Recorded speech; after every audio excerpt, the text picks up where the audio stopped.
par exemple, le Brésil, Oui. qui a toujours prêté main forte à la République islamique pour le dossier, pour le fameux dossier nucléaire, Oui. a été impliqué dans cette affaire en offrant asile à cette femme, Sakineh Mohammadi Ashtiani, Oui. en D'accord. disant que le dossier nucléaire iranien, c'est une chose. Cette affaire sur l'application de cette peine, qu'il a l'accusation, en est une autre. Donc, pour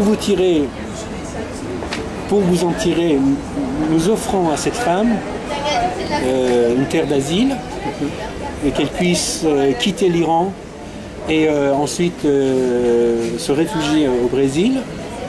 Et après quelques jours, la réponse de la République islamique a été catégorique. Non, ne mêlez-vous pas à nos affaires intérieures, ça ne concerne que nous. Très bien. La réponse qui a été diffusée il y a quelques jours, hier ou avant-hier. D'accord, c'est récent. C'est tout récent, ça. Ouais. D'accord. Pourquoi, d'après toi, pourquoi de la part de l'Iran, du système judiciaire iranien, on note cet acharnement, oui, ce durcissement? Bon, d'accord, on connaît la charia.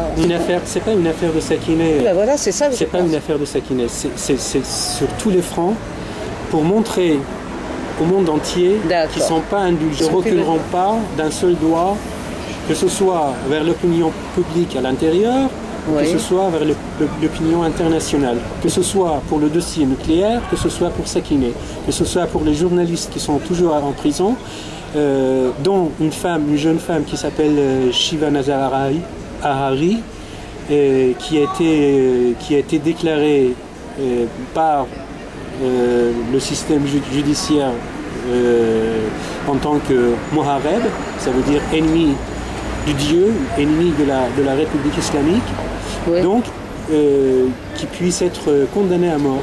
Oui. Elle aussi, comme beaucoup d'autres. Donc il n'y a aucun moyen pour les avocats, pour les défenseurs des droits de l'homme de pouvoir travailler dans ces conditions-là. Dans ces conditions, il ne reste que pour M. Mohammad Mustafaï, qui a récemment quitté l'Iran, qui était justement l'avocat de cette femme, et beaucoup d'autres accusés, comme je t'ai expliqué, des mineurs pour la plupart, des gens sous l'âge de maturité, moins de 18 ans, ou bien une autre activiste qui s'appelle Shadi Sadr, de quitter l'Iran clandestinement, se réfugier à l'Europe.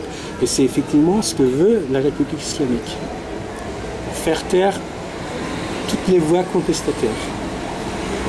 Les forcer à quitter le territoire de paradis de la République islamique pour pouvoir faire ce qu'ils veulent.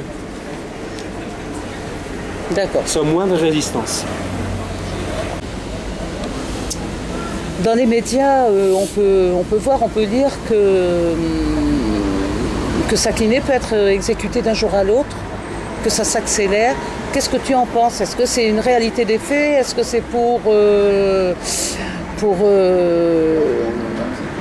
une autre raison? Est-ce que réellement elle peut être exécutée d'un jour à l'autre, malgré la pression internationale, malgré le soutien qu'elle peut recevoir de part et d'autre?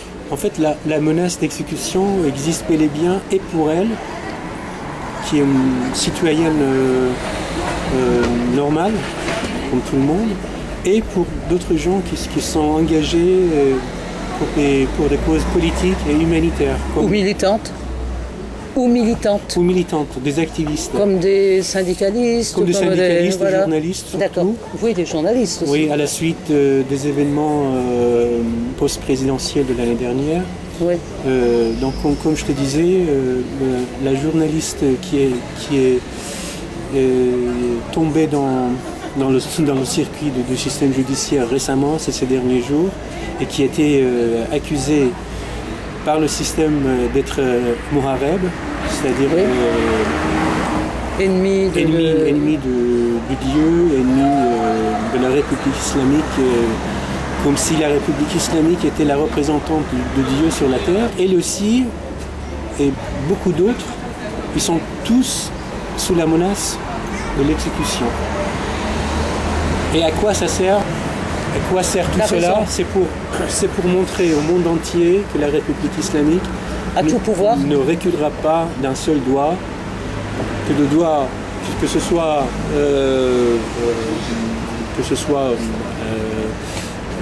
l'opinion publique à l'intérieur qui est concernée ou qui est l'opinion internationale.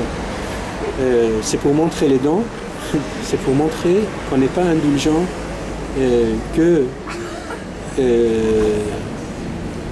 Velayat Fari, c'est-à-dire la suprématie du guide religieux de la République islamique, est incontestable et incontournable.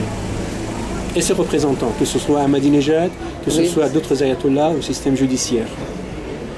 Comme si c'était des envoyés par des messagers de Dieu. D'accord. Voilà.